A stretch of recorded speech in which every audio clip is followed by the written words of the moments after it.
plus beau.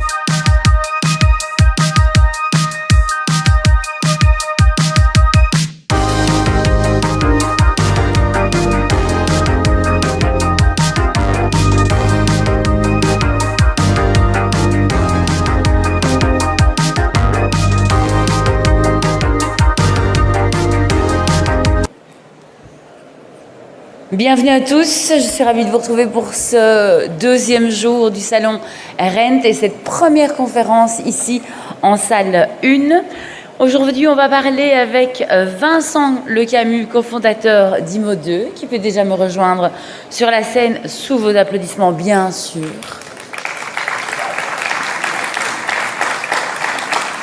Mais aussi Florian Mas, cofondateur d'Imo2.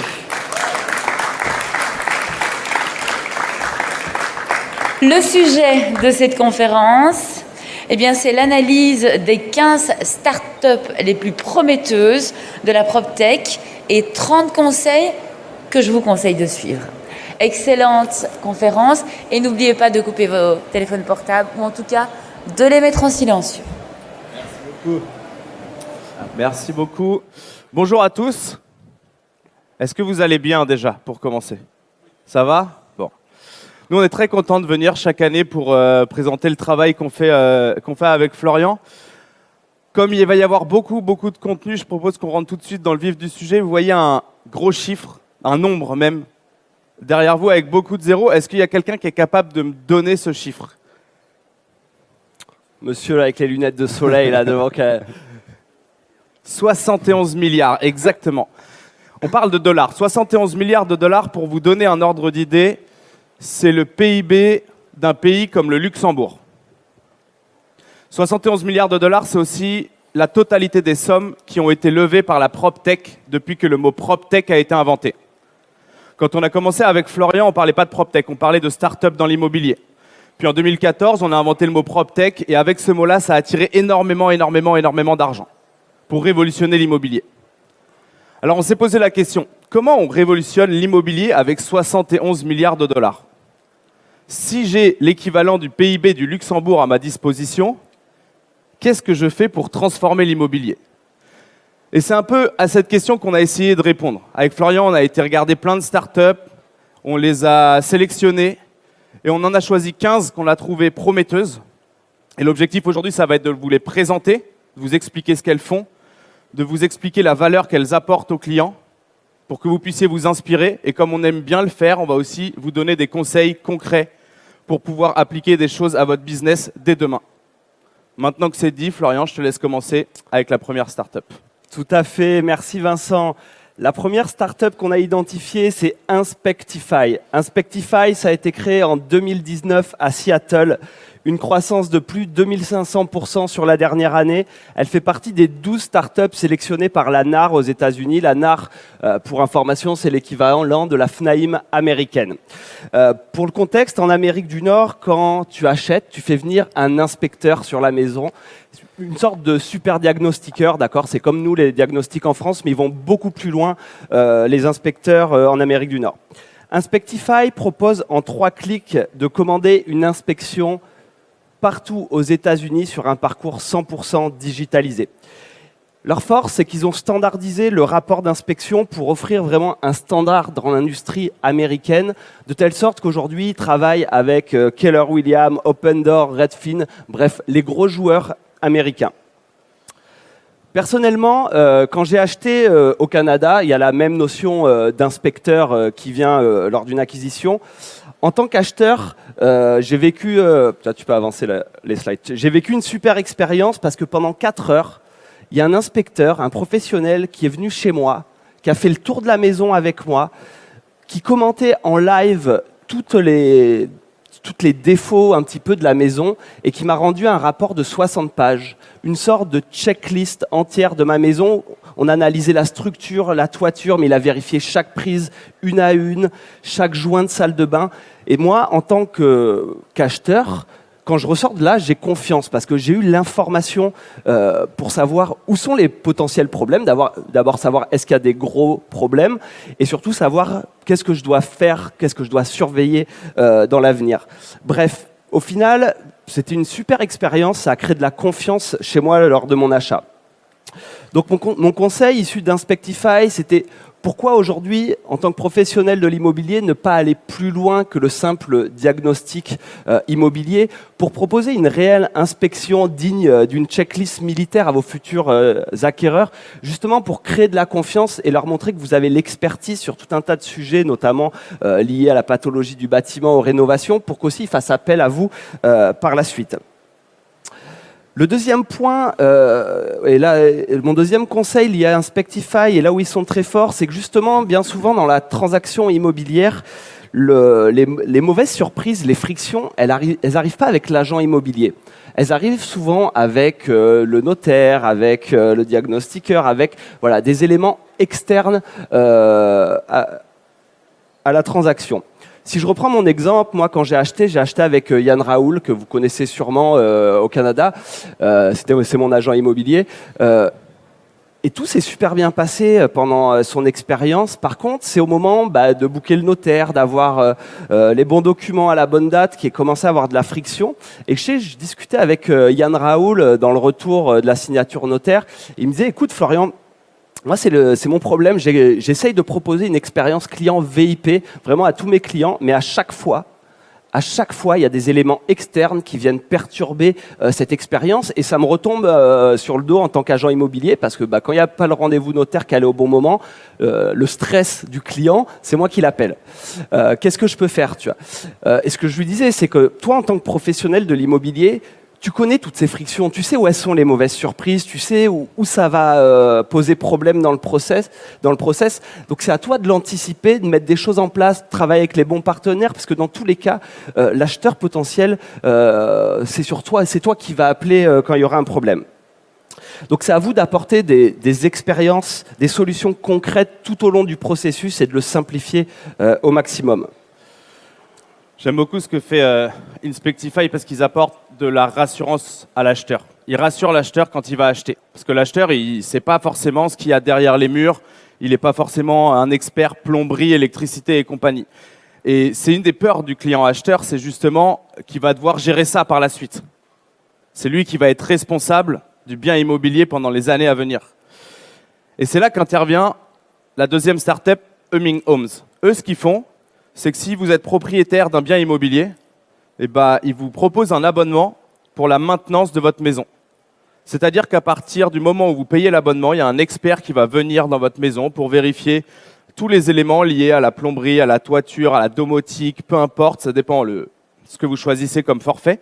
Mais du coup, il anticipe les problèmes pour qu'il n'y ait pas de problème et que votre maison elle ait toujours la même valeur et qu'il n'y ait pas de choses qui pètent à l'intérieur.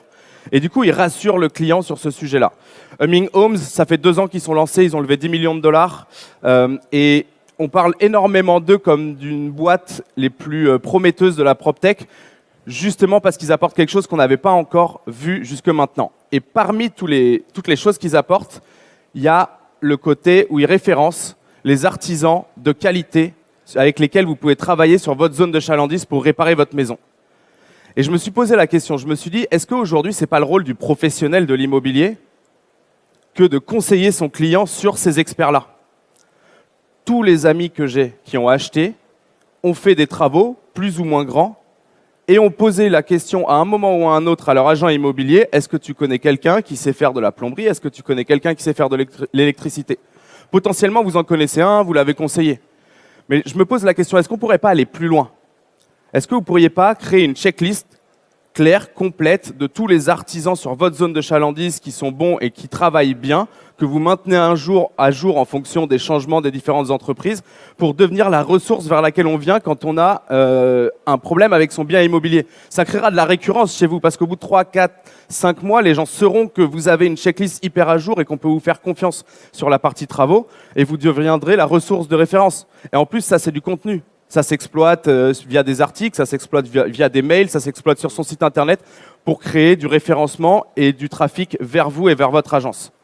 Ça, c'est le premier point. Mais je suis allé encore plus loin. Imaginez que vous ayez cette checklist un peu parfaite. On parle de maintenance du bien immobilier. On parle aussi énormément de fidélisation dans l'immobilier. Comme quoi, c'est pas possible parce qu'un acheteur, il achète tous les 5 à 7 ans. Mais est-ce que la maintenance, c'est pas le début d'une fidélisation ? L'acheteur, il est dans votre zone de chalandise après. Il est sur votre terrain. Imaginez qu'il achète un bien avec un jardin, par exemple. Vous connaissez un super bon jardinier. Vous les mettez en relation. Le jardinier, il va le voir toutes les 2 semaines, tous les mois. Ça va devenir un ami du propriétaire. Le jour où le propriétaire il voudra revendre, bah, son jardinier devrait être au courant. Et comme vous amenez du business au jardinier, bah, potentiellement, il vous préviendra en amont pour le mandat. Mais ça marche aussi avec un pisciniste s'il y a des piscines, ça marche aussi avec quelqu'un qui fait le ménage. Bref, aujourd'hui, peut-être que la maintenance est une des solutions pour créer de la fidélisation dans l'immobilier. Hyper intéressant. Moi, je sais que par exemple, dès que j'ai besoin de faire des travaux, mon premier réflexe, c'est d'appeler Yann, mon agent immobilier. Puis tant qu'il me donne des ressources, je continuerai à l'appeler. Troisième start-up, c'est Hippo. Hippo, créé en 2015 à Palo Alto, 1,3 milliard de levée. Aujourd'hui, ils sont cotés en bourse. Ils proposent de l'assurance habitation avec une promesse assez simple. C'est fait 25% d'économie sur votre assurance habitation grâce à des capteurs Smart Tech qui sont implémentés dans la maison. Donc concrètement, ils vont poser des capteurs pour surveiller les fuites d'eau, pour surveiller les risques d'incendie, les infractions. Et ils vont ainsi réduire le risque de sinistre. En contrepartie, l'assureur offre une décote de 25% sur le prix de l'assurance. Ça, c'est une belle exploitation de la domotique et des smart tech par les assureurs, par ce qu'on appelle l'assurtech. Et je pense que c'est que si aujourd'hui les assureurs sont capables de faire des choses avec la smart tech, l'immobilier aussi a des belles promesses et des belles choses à faire. Aujourd'hui, il y a de nombreux objets connectés qui se développent avec le protocole HomeKit de Apple ou Google Home. Et il y a plusieurs cas d'utilisation nous qu'on a identifiés. Moi, je vais en résumer 3 assez basiques. Les premiers, c'est tout ce qui est sécurité avec les détecteurs de fumée, les caméras de surveillance. Ensuite, il y a tout ce qui est lié aux économies d'énergie, notamment avec les thermostats connectés. Et tout ce qui est ce que j'appelle moi domotique, donc l'automatisation de la maison avec les ampoules, les prises connectées, etc. Aujourd'hui, en tant que professionnel de l'immobilier, vous devez connaître ces sujets et vous devez les maîtriser. Demain, vous devez savoir comment estimer une maison qui est équipée en domotique. Comment valoriser dans votre estimation 15 thermostats Nest qui équipent la maison. Mais surtout, vous devez être capable d'accompagner l'acquéreur dans la reprise du système, pour savoir comment il va pouvoir récupérer le système pour s'y connecter et comment il va pouvoir assurer la maintenance. Donc ça, c'est des sujets, je pense, que vous allez voir de plus en plus et qui vont de plus en plus se développer. Donc à vous aussi d'être précurseur sur ce sujet pour conseiller vos clients. Mais au sujet de la Smart Tech, je pense qu'il y a un énorme enjeu, puis on en parlait hier sur le plateau télé, c'est tout ce qui est éco-rénovation. On voit avec le nouveau DPE en France, il y a vraiment des enjeux liés à l'éco-rénovation, mais il y a surtout aussi le prix de l'augmentation de l'énergie qui devient une problématique et qui va être une problématique de plus en plus parce que les acquéreurs vont vous challenger sur les charges parce que ça va être un sujet dans l'avenir. Personnellement, moi, vivant au Canada, je rêve d'un expert qui, quand j'achète, va me donner 10 conseils pour réduire ma consommation d'énergie de 10-15%, notamment avec le chauffage. Donc, en tant que pro aussi, à vous de connaître ces mécaniques, à vous de conseiller vos clients. Et j'ai envie de vous dire, tout ce qui se passe avec le DPE et la loi climat en France, au final, c'est une superbe opportunité pour vous, pour au lieu de subir un peu le système et les enjeux que ça amène, pour être précurseur, pour conseiller les clients sur ces sujets d'éco-rénovation, parce que c'est de plus en plus clé pour vous aujourd'hui, parce que les clients vont avoir ces questions naturellement, pour un aspect financier, mais pour un aspect écologique aussi. Et ce qui est intéressant avec la consommation d'énergie, avec les smart tech, c'est que ça va créer énormément de données. Et ma vision, c'est que depuis ça fait 14 ans qu'on est sur le marché avec Florian, c'est que l'accès à cette donnée, l'accès à la donnée, c'est ce qui a le plus transformé l'immobilier sur ces 10 dernières années. Et ça, il y a une boîte qui l'a très bien compris, c'est Entera. Entera, c'est une start-up qui a été créée en 2018 à Houston. Ils ont levé 39 millions de dollars jusque maintenant.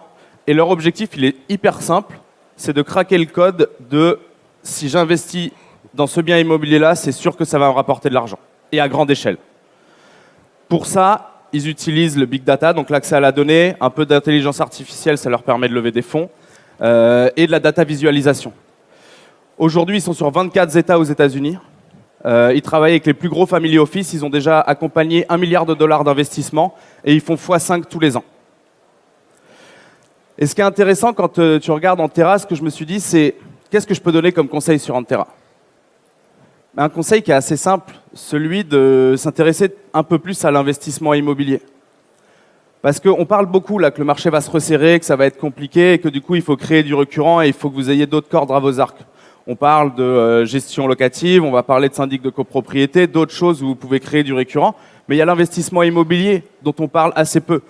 L'année dernière, Century 21 a fait une étude dans laquelle il disait que 30% des achats immobiliers étaient faits par des investisseurs immobiliers. Donc c'est 30% du business qui est en investissement immobilier. Là, les taux, ils remontent. À mon avis, il y en aura un peu moins. Il faut que ça rentre dans les calculs. Mais ça veut dire qu'ils ont encore plus besoin de conseils. Donc, formez-vous justement sur l'investissement immobilier, sur la défiscalisation, sur tous les outils que vous avez à votre disposition, un calcul de rendement locatif, comment on crée un super tableau Excel. Mais même, allez plus loin, équipez-vous d'outils qui vous permettent de faire ces calculs-là en un clic. Parce que la réalité, c'est que les investisseurs chevronnés, qui sont des acheteurs récurrents, qui achètent un bien tous les ans, plusieurs biens par an, qui ont plein de biens à vendre aussi. Moi, je connais des agences immobilières qui bossent que avec des investisseurs. Ils ont une vingtaine de clients et ça tourne tout seul. Ça leur permet de faire du business. Et ces gens-là, ils sont équipés d'outils où en un clic, ils connaissent leur rendement locatif, ils ont le calcul de leur cash flow, ils ont toutes les informations pour prendre leurs décisions. Il faut au moins que vous ayez le même niveau d'information qu'eux si vous voulez pouvoir les conseiller. Vous avez cette chance en plus de connaître le terrain, donc vous deviendrez un passage hyper intéressant pour eux demain. Donc, allez sur l'investissement locatif et formez-vous sur ces sujets-là. Il y a vraiment du business à aller chercher pour vous en tant que pro de l'immobilier. Belle transition sur le prochain outil, la prochaine startup, TurboTenant, créée en 2015, 10,2 millions levés. Aujourd'hui, c'est 200 000 propriétaires bailleurs aux États-Unis et 2 millions de locataires qui sont équipés de la solution TurboTenant. Leur promesse, c'est d'automatiser tout le processus de gestion des locations. Donc tout se fait en ligne, diffusion de l'annonce, application en ligne du locataire, scoring du locataire en ligne, paiement du loyer en ligne. Bref, un beau parcours digital bourré d'outils comme on les aime avec Vincent. Et c'est notamment leur outil de scoring des locataires qui nous a impressionnés et on voulait aborder ce point. Concrètement, ils vont attribuer une note automatiquement aux locataires en se basant sur les éléments qui ont été communiqués par le locataire, mais aussi avec l'historique de crédit, l'historique de dette et l'historique criminel. Ils vont créer un score pour le locataire. Ce scoring, il peut paraître un petit peu intense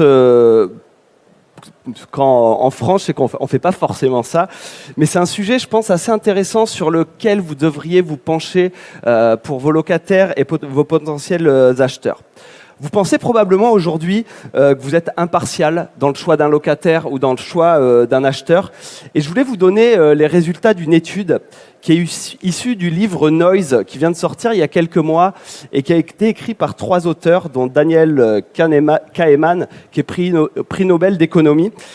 Il s'intéresse au bruit qui affectent les jugements, les bruits et les biais qui affectent les jugements dans la prise de décision. Et ils ont notamment étudié les procès aux États-Unis pour leur étude, pour voir si un juge était impartial. Ce qu'ils ont constaté dans leur étude, je vous donne des grandes lignes des conclusions, c'est qu'un juge ne rendait pas le même verdict en fonction de l'heure, si c'était avant le repas du midi ou après le repas du midi. De la même manière, ils ont comparé sur des dossiers identiques le verdict qu'allaient donner 2 juges, donc vraiment le dossier similaire. Dans un cas, on avait un juge qui donnait 15 jours de prison ferme. Dans l'autre cas, un autre juge donnait 20 ans de prison ferme. Ça fait une petite différence. C'est assez hallucinant au niveau de ça. Bref, aujourd'hui, si même un juge n'est pas impartial, je vous laisse imaginer un agent immobilier ou je vous laisse imaginer un chef d'entreprise, par exemple, dans une phase de recrutement.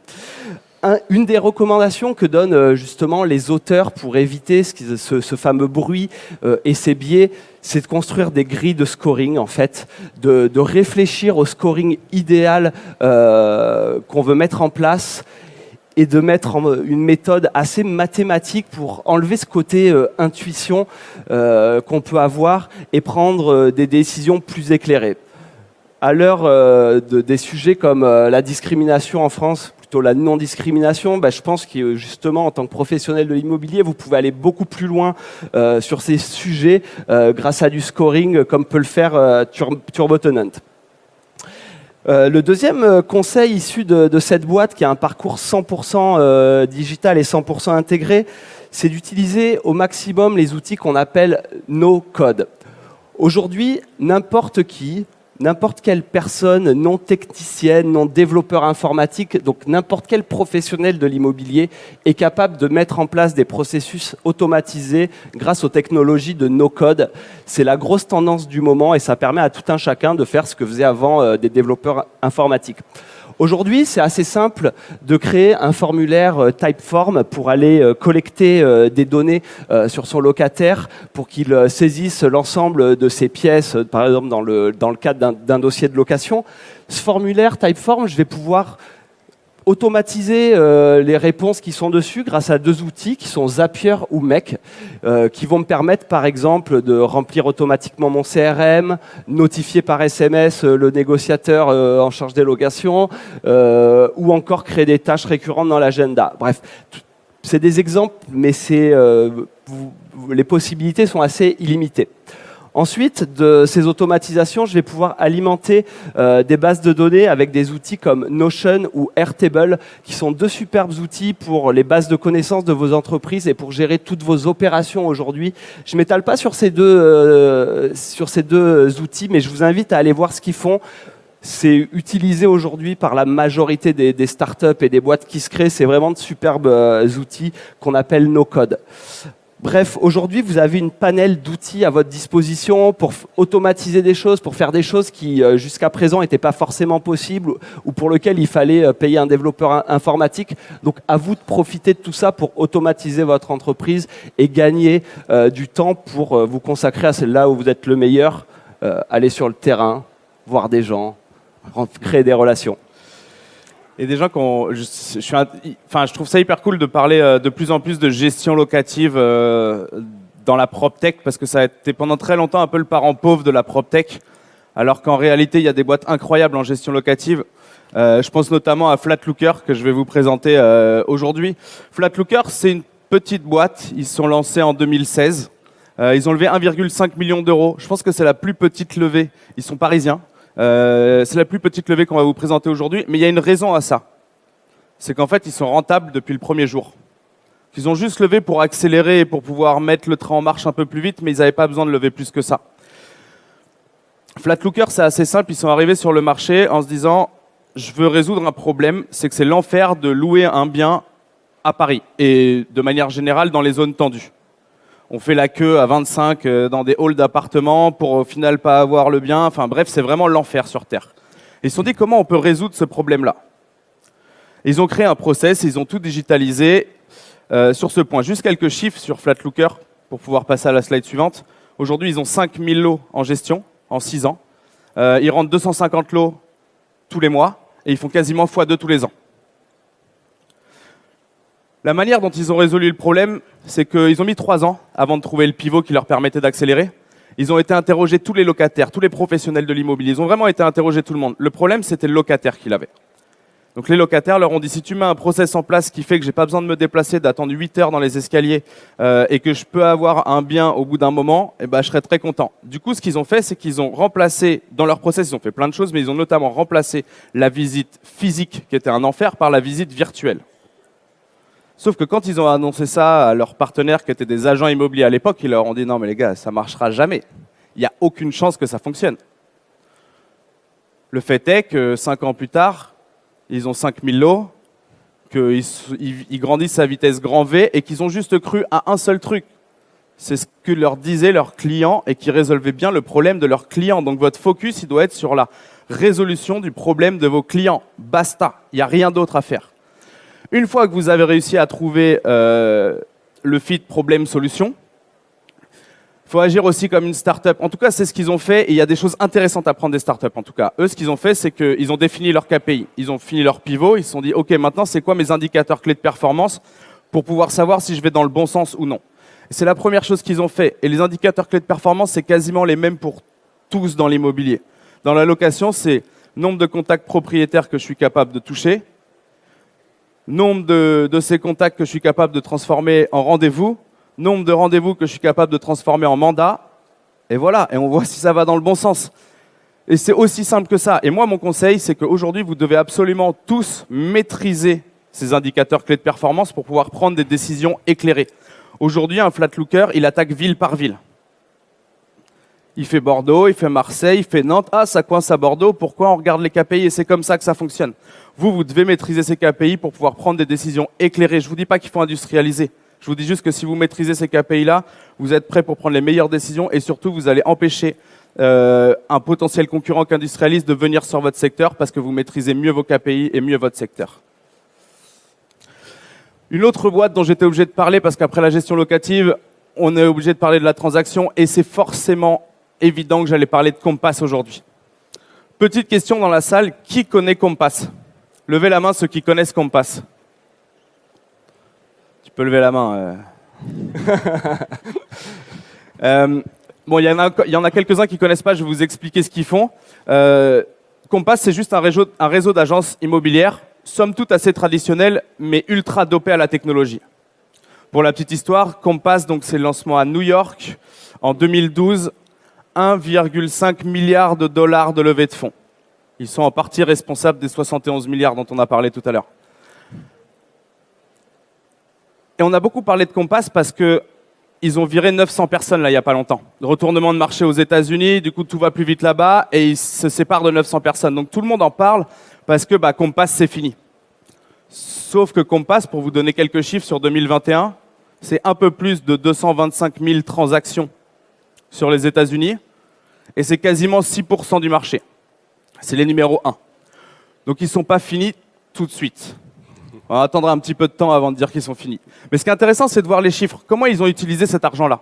J'ai 1,5 milliard de dollars pour créer l'agence immobilière de demain dopée à la technologie. Donc je vais investir beaucoup dans la technologie. Mais la réalité, c'est que ce n'est pas là qu'ils ont mis le plus d'argent.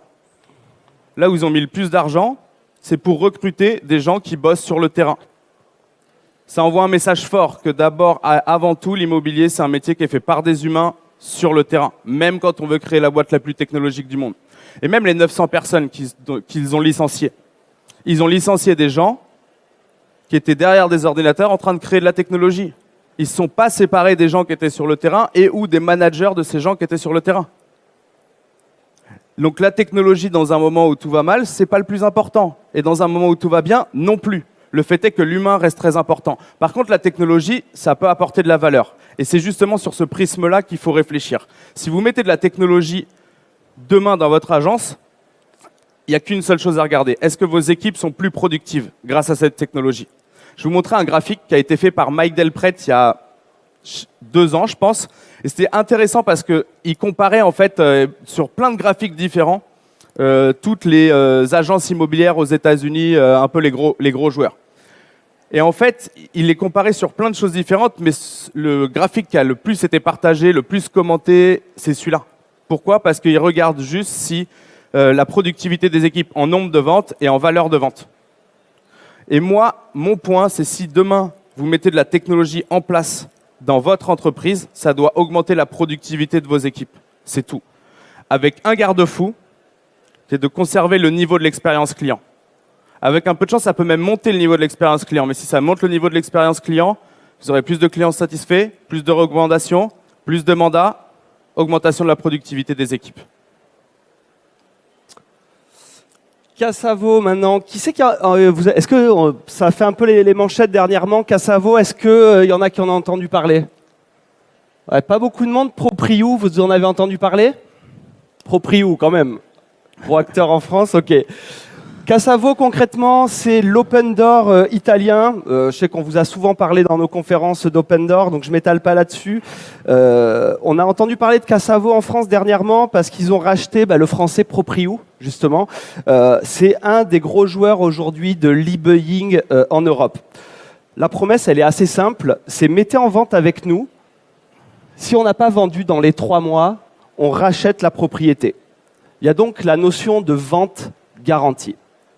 Alors c'est une promesse très forte pour le client, même si bien entendu, derrière cette promesse de vente garantie, il y a des critères pour être éligible à la vente. Mais au final, au niveau marketing, c'est ultra puissant cet argument parce que ça assure aux vendeurs de vendre dans des bonnes conditions. Ce qui est assez intéressant avec Cassavo, c'est justement le rachat récent de Propriou en France. On sait qu'aujourd'hui, pour l'e-buying, donc ces sortes d'administrateurs de biens 2.0, c'est assez compliqué. Marchand de biens 2.0. Ouais, marchand de biens, pardon, 2.0. C'est assez compliqué pour eux avec le retournement de marché. On l'a vu aux États-Unis, tous les gros joueurs de l'e-buying sont en train de licencier, ont des difficultés. Enfin, voilà. C'est pas leur meilleur moment. Aujourd'hui, souvent, je trouve que dans l'immobilier, on a tendance à se concentrer sur un client, sur le vendeur. Depuis qu'on est dans l'industrie avec Vincent, moi, combien j'ai entendu de professionnels de l'immobilier me dire « Non, moi, les acheteurs, tu sais, je m'en fous un peu, je les rentre pas dans le CRM. Je filtre ce qui arrive sur les mails, ceux qui ont l'air bons, qui ont des bons budgets, je les travaille, mais les autres, ça part à la poubelle. » Aujourd'hui, malheureusement, avec le retournement de marché, un acheteur qualifié avec un financement, vous le voyez bien, ça vaut de l'or. Donc attention à bien vous diversifier pour anticiper les retournements de marché. Vous diversifiez dans vos métiers, Vincent en parlait tout à l'heure, la gestion locative, l'investissement, etc. Mais même sur la partie transaction, diversifiez-vous en travaillant aussi bien les acquéreurs que les vendeurs, et ce en tout temps. Parce que quand le marché se retourne, ce qui se passe, c'est que si vous avez toute votre stratégie marketing, tout votre discours marketing, votre site web qui est orienté vers les vendeurs, vous devez tout réadapter, tout retravailler en cas de retournement de marché. Et ce qui se passe, c'est que les acteurs en place qui travaillaient aussi bien les acquéreurs et les vendeurs depuis longtemps, aujourd'hui souffrent moins du retournement de marché parce qu'ils ont pu rapidement modifier leur stratégie pendant que les autres sont en train d'adapter, voire déjà comprendre ce qui se passe et ensuite adapter la stratégie. Et surtout, ce fait d'anticiper ce retournement de marché, ça va vous permettre d'être plus fort quand le marché se retourne. Parce que pendant que les autres sont en train de souffrir, sont en train de cramer la trésorerie, sont en train de perdre du temps, les acteurs qui ont anticipé ce retournement de marché, ils ont de la trésorerie en banque, ils continuent à faire du business. Et ce qui se passe, et c'est ce qu'on voit en ce moment, c'est qu'ils rachètent des concurrents. On le voit avec Cassavo qui rachète Propriou. On voit avec Cabinet Bénédicte à Metz qui a racheté Homeloop. Homeloop qui était l'une des grosses startups de l'e-buying, qui a gagné le prix Rent il y a quelques années. C'était la startup de fou. Elle s'est fait racheter par un cabinet à Metz. Donc c'est des moves hallucinants de voir ça aujourd'hui. On voit aujourd'hui aussi avec les gros cabinets de gestion qui sont en train de racheter des lots à ceux qui souffrent. Bref, ces acteurs qui ont anticipé, qui ont su se diversifier, aujourd'hui, ils vont ressortir plus forts de cette crise. Et ça, c'est une réelle opportunité. Donc attention à bien travailler tout le temps les diverses cibles et pas vous concentrer sur les vendeurs ou les acheteurs en fonction du type de marché sur lequel on se trouve. C'est intéressant de parler de iBuying parce que ça reste un sujet qui est important. Il y a des choses qui vont se faire et c'est en train de transformer le marché. Juste avant, je parlais d'agents immobiliers dopés à la technologie. Forcément, ça nous amène à Homelight. Homelight, c'est une boîte qu'on ne connaît pas très bien en France. On n'en parle pas beaucoup de cette boîte en France, mais on en parle beaucoup aux États-Unis. On n'en parle pas beaucoup parce qu'ils sont lancés exactement dans le même timing que Compass en 2012. À San Francisco, et au lieu de lever 1,5 milliard, ils ont levé 750 millions d'euros. C'est pas aussi impressionnant. Mais ça permet de faire 2-3 choses pas inintéressantes. Eux, ce qu'ils ont fait, c'est qu'au début, ils ont fait une entreprise qui fait du matching entre des acheteurs, des vendeurs et des agents immobiliers. Trouver le meilleur agent immobilier pour son projet. Sauf qu'ils ont eu un peu plus de mal à démarrer, ils n'ont pas réussi à trouver le bon format, mais pendant ce temps-là, ils ont interrogé les acheteurs et les vendeurs. Et ils se sont rendus compte que les acheteurs, ils avaient besoin de crédit, ils avaient besoin de services supplémentaires, que les vendeurs, ils commençaient aussi à s'intéresser à l'iBuying pour savoir justement est-ce que je peux pas rajouter, est-ce que je peux pas vendre plus vite grâce à l'iBuying. Bref, ils avaient besoin de comparer les offres. Qu'est-ce qu'a fait Homelight? Ils ont rajouté le crédit sur leur plateforme, ils ont rajouté le iBuying. L'objectif de Homelight, il est hyper simple. C'est de devenir la plateforme de référence dès qu'on a un projet immobilier lié à la transaction, qu'on trouve tous les services à un seul et même endroit. Et on en parle vraiment comme d'une boîte les plus prometteuses qui peut prendre le marché et qui pourrait même aller titiller un Zillow, par exemple. Zillow étant le seul logé américain. Le conseil là-dessus, il est hyper simple. Vous l'avez déjà compris, c'est marqué sur la première. Il y a beaucoup de chances que ce soit marqué sur la deuxième de slide. C'est de proposer le maximum de services à un seul et même endroit. La réalité, c'est qu'aujourd'hui, vous êtes des agents immobiliers. Et les agents immobiliers, on vient les voir pourquoi? On vient les voir parce que vous faites tout, en fait. Vous faites l'estimation, vous faites les photos, vous faites l'annonce, vous faites le marketing du bien, vous faites les visites, vous faites le juridique. Bref, on vient vous voir parce que vous faites plusieurs services à un seul et même endroit. Sauf que ces plusieurs services à un seul et même endroit, il y en a d'autres qui sont en train d'être ajoutés. On parlait du iBuying, du crédit, mais il y a aussi d'autres choses. On peut parler des travaux, on peut parler de la rénovation énergétique, bref, du déménagement. Moi, ma vision, c'est que aujourd'hui, plus vous proposez de services, plus il y a de chances qu'on vienne vers vous. Alors, ce n'est pas forcément vous qui les proposez, mais avec vos partenaires. Typiquement, si demain, il y a 2 agences immobilières que je ne sais pas comparer, s'il y en a une où je sais que le déménagement, ça va être plus facile, le crédit, ça va être plus facile et compagnie, je vais forcément aller vers cette agence-là, plutôt qu'aller sur l'autre. Ma vision, elle va même plus loin que ça, c'est que, à mon sens, vous devez devenir la ressource immobilière de référence de votre zone de chalandise. Demain, les agents immobiliers vont devenir des accompagnateurs de transition de vie. Et vous aurez gagné si, sur votre zone, la première personne à laquelle on pense quand on a un projet immobilier, et là je parle de location aussi bien que de transaction, si la première personne à laquelle on pense quand on a un projet immobilier, c'est vous, si la première agence qu'on appelle, c'est la vôtre, alors vous avez gagné, alors vous êtes en train de construire un business qui est pérenne. Sinon, c'est des plateformes comme Homelight qui vont le faire, au fur et à mesure. Et Homelight, demain, ils vont très certainement d'ailleurs rajouter le iFunding. Encore une petite question à la salle, on va parler des iFunders. Qui aujourd'hui a déjà entendu parler du iFunding et des iFunders? Oh, ça fait pas grand monde. Je vais vous expliquer ce qu'ils font. La boîte la plus en vue, c'est Divvy Home. Divvy Home, ils sont créés en 2017, San Francisco. Ils ont levé 1,2 milliard de dollars. C'est une boîte qui va très très vite. Et aujourd'hui, des iFunders, il y en a partout. Il y en a plusieurs en France, il y en a plusieurs en Angleterre, il y en a beaucoup aux États-Unis. Le plus gros, c'est Divvy Home. Qu'est-ce qu'ils font? En fait, ils résolvent un problème assez simple. C'est j'ai envie d'acheter une maison, mais j'ai pas forcément les moyens d'acheter cette maison. Et ben, Divvy Home l'achète à ma place. Et ensuite, il me la loue le temps que je puisse moi-même acheter la maison. Et le loyer que je paye à Divvy Home, mon nouveau propriétaire, il y en a 25% qui vont dans une cagnotte et qui me permettront d'acheter le bien immobilier que je veux acheter justement. Leur objectif, il est simple, c'est qu'ils aident 100 000 personnes à devenir propriétaires en 10 ans aux États-Unis. Et c'est très intéressant l'histoire de Divvy Home et de tous les iFunders de manière générale parce qu'ils sont allés hyper vite. Ça fait partie des boîtes qui vont les plus vite. Mais pour une raison qui est très simple et qui est très simple à comprendre, c'est que le problème qu'ils ont résolu, il était latent. Le prix de l'immobilier monte. Donc il y a de moins en moins de gens qui peuvent acheter ce qu'ils ont envie d'acheter. Donc en fait, il y a un problème qui est là, et il y a de plus en plus de gens qui sont coincés par ce problème. Vous résolvez la solution du problème, tous ces gens, c'est vos clients. Si vous résolvez un problème latent, vous pouvez passer un cap. Votre objectif, je vous le disais, c'est de vous focaliser sur la résolution des problèmes. Et pour résoudre un problème, il faut juste prendre le problème dans tous les sens jusqu'à trouver le bon sens. Ça me fait penser à l'histoire de Bernard Tapie. Je ne sais pas si vous connaissez l'histoire de Bernard Tapie et de ses télés. Parce que Bernard Tapie n'est pas né riche. Il a dû faire un peu d'argent et trouver des solutions un peu intelligentes pour faire de l'argent. Il était vendeur de télé en porte-à-porte. À une époque où il y avait un problème, c'est que les vendeurs de télé, ils avaient plein de télé à vendre, mais il n'y a personne qui voulait les acheter. Ils savaient que les gens, ils aimaient bien la télé, mais ils n'arrivaient pas à les vendre.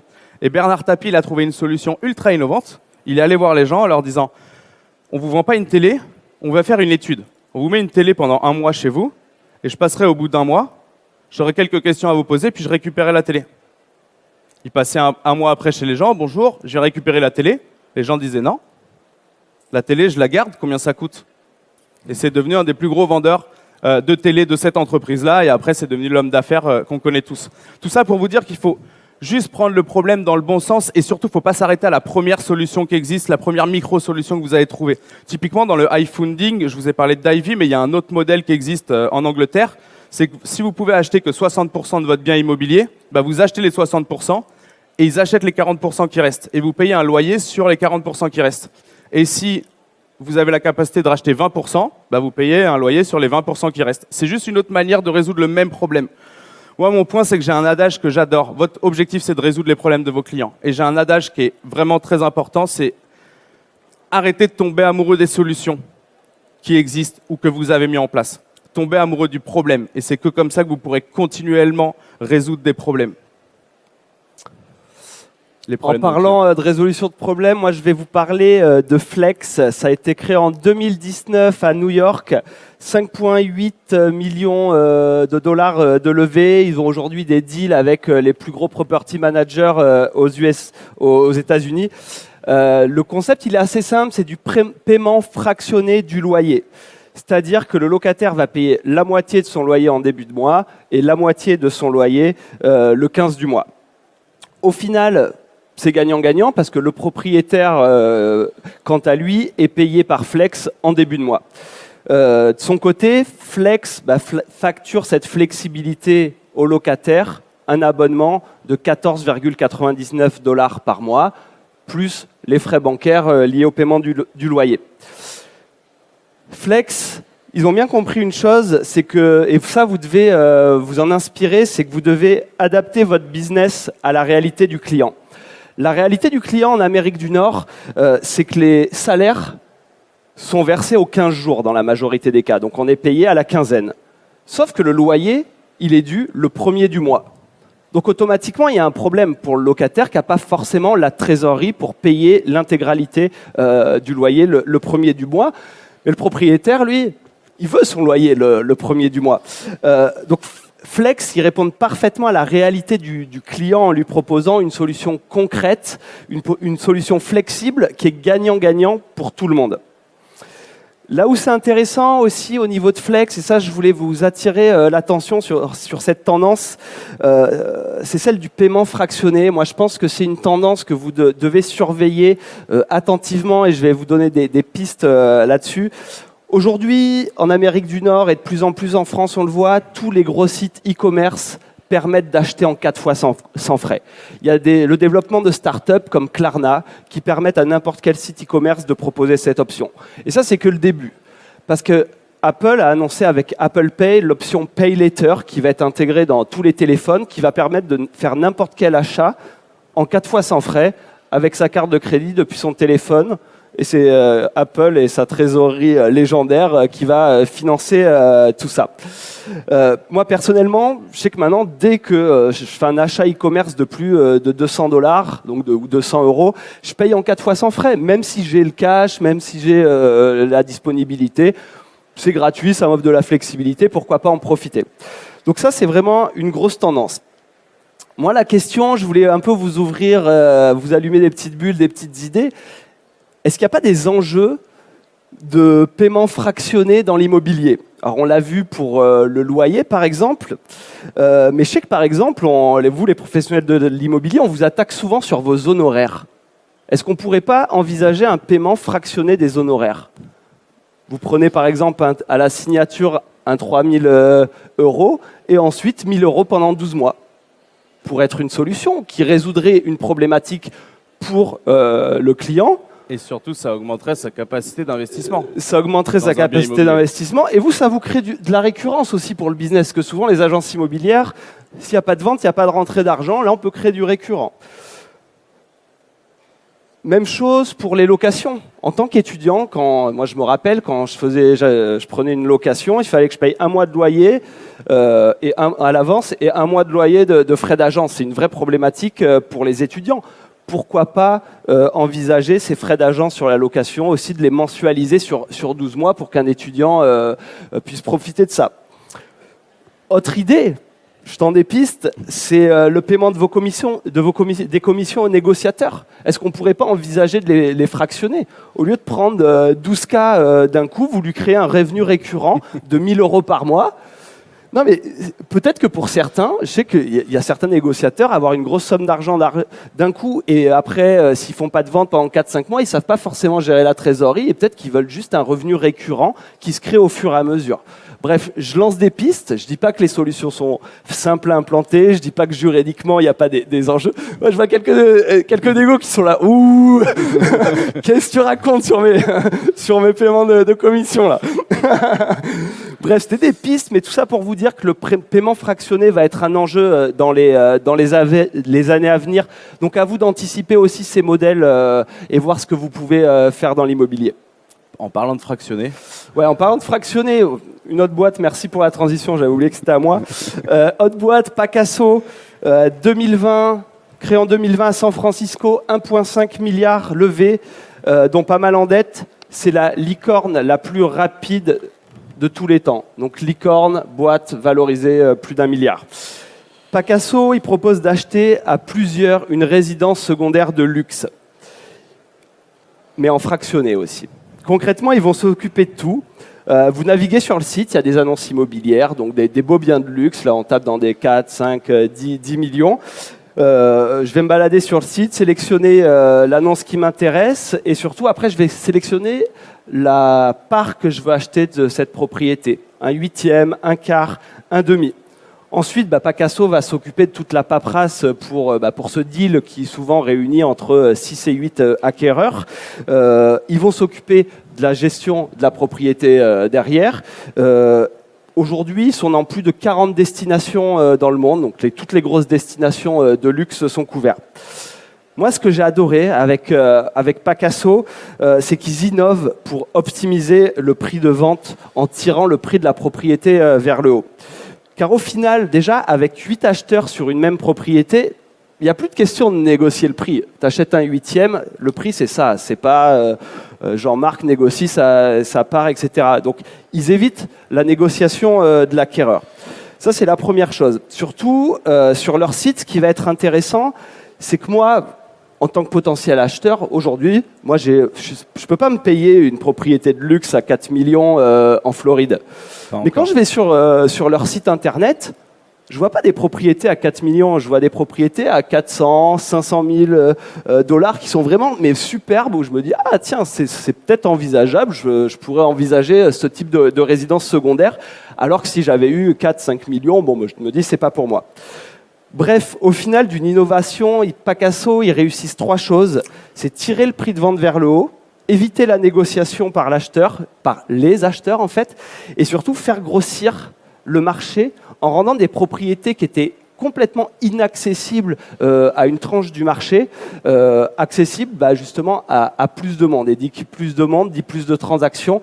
Et c'est souvent un enjeu dans l'immobilier de luxe, c'est qu'on sait très bien que le nombre de propriétés, enfin le nombre d'acquéreurs potentiels pour ces propriétés est assez limité. Et eux, grâce à leur stratégie, ils font augmenter le nombre potentiel d'acquéreurs.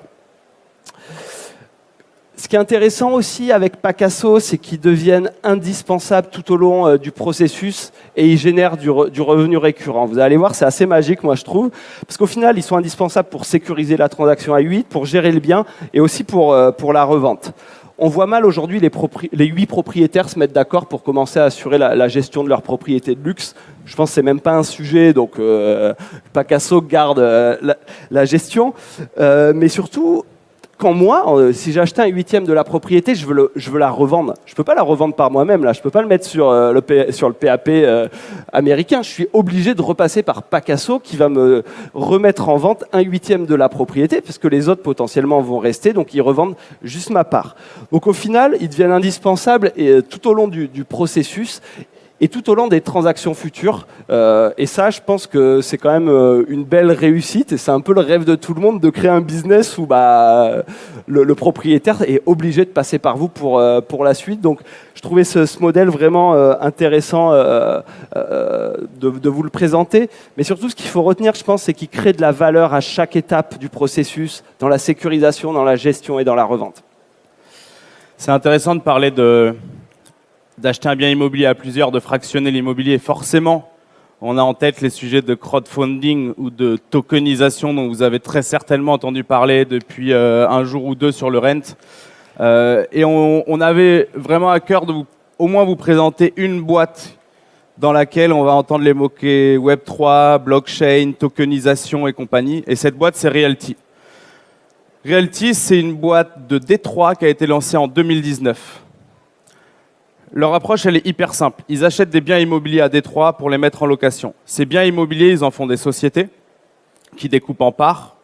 Ces parts, ça devient des tokens qu'ils mettent sur la blockchain. À partir de ce moment-là, n'importe qui d'entre vous aujourd'hui peut aller sur Realty et acheter un token de la blockchain, d'une partie de la maison, un token d'une maison. Et dès qu'un loyer sera versé, vous toucherez automatiquement une partie de ce loyer. Du coup, tout est ultra transparent sur ce qu'ils font. Depuis 2019, il y a 52,5 millions de dollars de maisons qui ont été achetées, sans levée de fonds au départ. Ils ont vendu 1000 biens, il y a 10 000 investisseurs sur la plateforme. Ils sont allés hyper vite. Et ils sont allés hyper vite, pourquoi? Ils sont allés hyper vite parce qu'ils sont basés sur la blockchain. Et la blockchain, c'est de la sécurité et de la confiance. En tout cas, c'est ce que tout le monde pense quand il va sur la blockchain. Alors que la réalité, c'est quand on regarde la blockchain de près, il y a plein de défauts à la blockchain.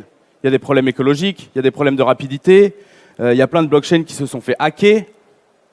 Quand on compare ça à un modèle actuel, agent immobilier plus notaire qui existe depuis des années, la sécurité et la confiance, elle est de quel côté?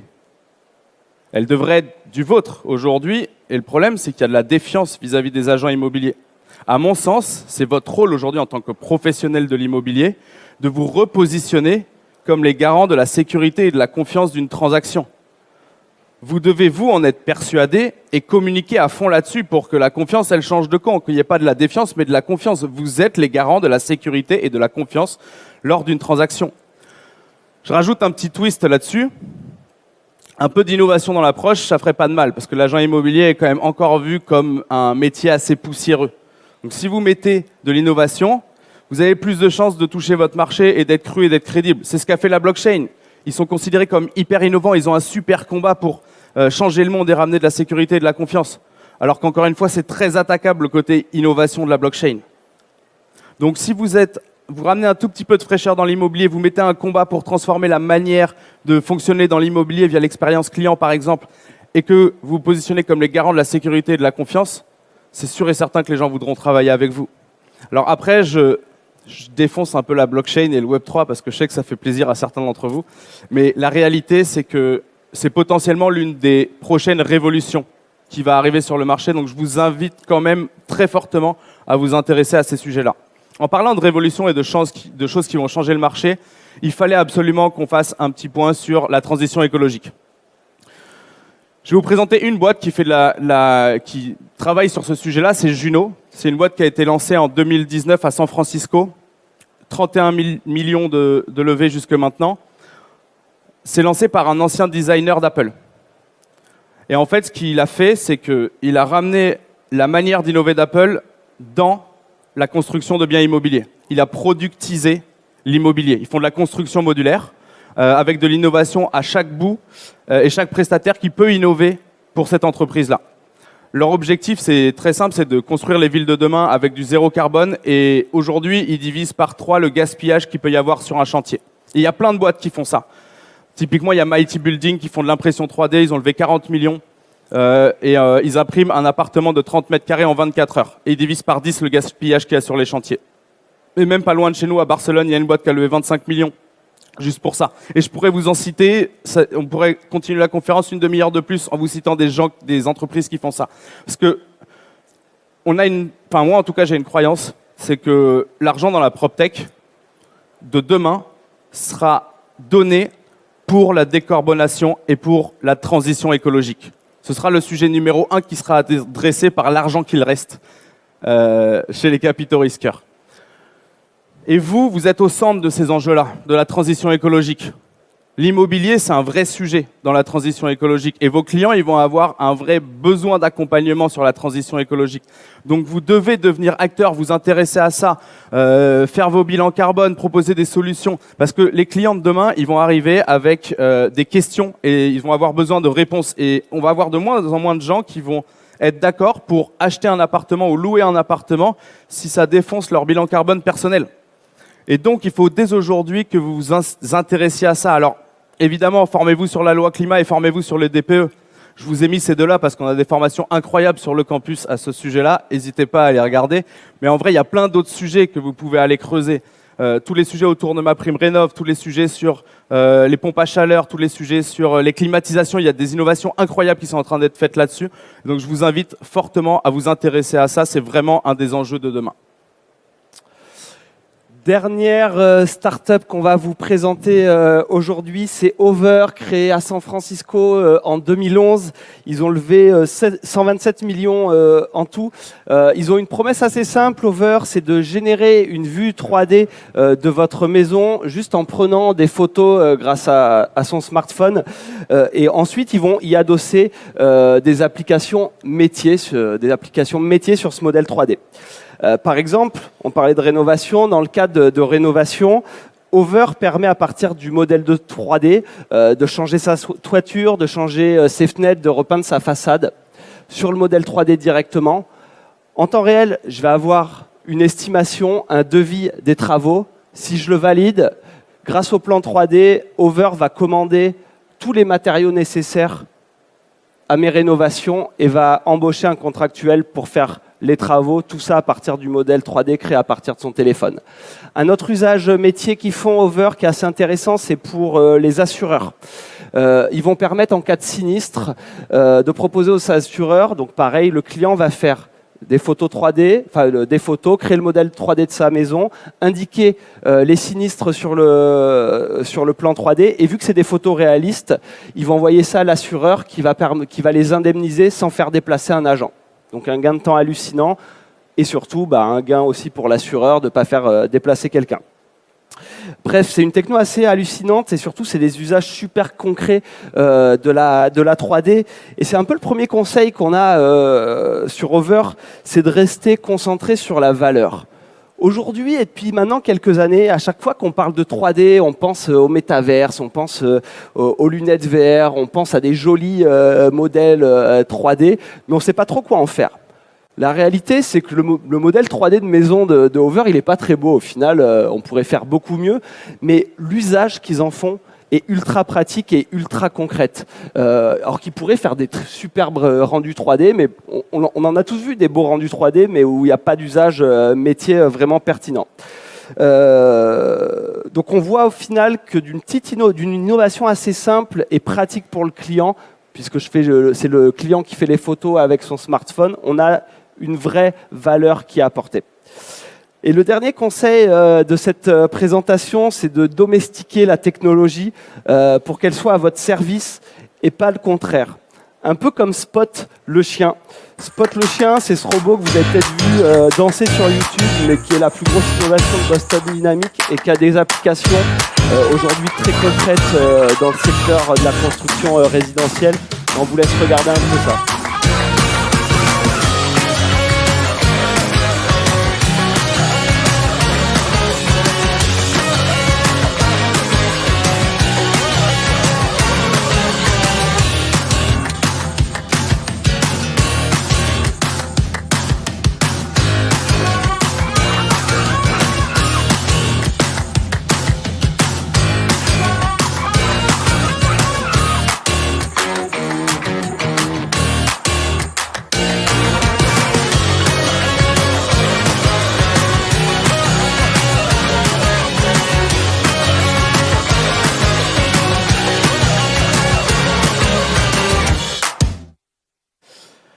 Je suis un immense fan de Spot, le chien robot. Je voulais presque finir la conférence comme ça, on vous montre Spot le chien, puis on s'en va. Mais la réalité, c'est que j'ai quand même un dernier message. On a un dernier message à vous faire passer. C'est qu'on vous a présenté 15 startups aujourd'hui avec Florian. Et on a fait exprès de choisir des startups qui apportent de la valeur à vos clients. C'était un choix de choisir des startups qui apportent de la valeur à vos clients. pour que vous puissiez vous inspirer, pour que vous puissiez vous dire « mais oui, il y a ce sujet-là, effectivement, on ne le fait pas assez bien pour nos clients. Sur ma zone de chalandise, ce sujet-là, il est vraiment fort », pour que vous puissiez appliquer les conseils concrètement. Aujourd'hui, on est dans un marché qui se resserre. C'est peut-être un petit peu plus compliqué. Et il va falloir aller se bagarrer sur le terrain pour aller chercher les mandats. Et l'innovation, c'est un sujet qui fluidifie l'entrée de mandat. Le positionnement, la différenciation, c'est des sujets qui fluidifient l'entrée de mandat. C'est plus facile de rentrer des mandats quand ta différenciation elle est claire. Le marché, il se resserre pour une raison assez simple, c'est que l'argent coûte plus cher. Et la suite logique de l'argent coûte plus cher, c'est les capitaux risqueurs, ils ont moins d'argent à donner aux 15 startups dont on vient de parler là. Donc les 15 startups dont on vient de parler, le message, il est en train de changer. Avant, on leur disait cramer un maximum d'argent pour faire de la croissance. Et maintenant, on leur dit, vous allez découvrir un nouveau truc, vous allez voir, ça va être sympa, vous allez apprendre à devenir rentable. Et ça, la plupart d'entre vous dans la salle, vous êtes déjà rentable. En tout cas, je vous le souhaite. Et la réalité, c'est qu'on parle des 15 startups les plus prometteuses de la PropTech. Mais j'enlève startup et j'enlève PropTech et on pose la même question. Quelles sont les boîtes les plus prometteuses de l'immobilier? Quelles sont celles qui vont changer les choses dans les quelques années à venir? Ma vision, elle est très simple. C'est que, pour moi, c'est ceux qui sont sur le terrain aujourd'hui qui ont le plus de chances de changer les choses dans l'immobilier. Que ce soit des mandataires, que ce soit des agences immobilières, peu importe le maillot, j'ai pas de sujet là-dessus. Et je te regarde, Anthony, quand je dis ça. Mais la réalité, c'est que si vous venez à des conférences comme ça, c'est que vous avez envie de prendre du recul et que vous avez envie d'innover. C'est ceux qui ont envie de se former, d'apprendre de nouvelles choses, de monter en compétences et d'apporter le maximum de valeur à leurs clients, c'est eux demain. Donc c'est vous demain qui avez le plus de chances de changer et de transformer l'immobilier. Merci à vous. Merci.